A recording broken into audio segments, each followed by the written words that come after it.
Barrister Javed Iqbal Jafri ने कोहिनूर हीरे की वतन वापसी के लिए लाहौर हाई कोर्ट में दरख्वास्त दायर की, जो अदालत ने समाअत के लिए मंजूर कर ली।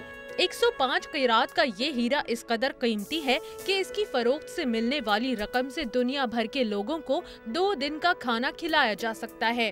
ये हीरा शाहजहां के तख्ते ताऊस की जीनत भी बना। 1739 में जब नादिर शाह ने आगरा और दिल्ली पर हमला किया तो वापसी पर तख्ते ताऊस के साथ इस हीरे को भी ईरान ले गया। नादिर शाह ने पहली बार इस हीरे को देखा तो बेख्तियार जुबान से कोहिनूर निकला, यानी रोशनी का पहाड़। नादिर शाह के कत्ल के बाद कोहिनूर अफगानिस्तान के अहमद शाह अब्दाली के कब्जे में आ गया।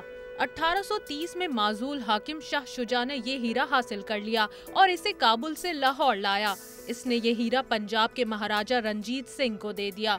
1848 में हिंदुस्तान और पंजाब पर अंग्रेजों का कब्जा हो गया, जिसके बाद ये हीरा मलका बरतानिया के ताज की जीनत बन गया।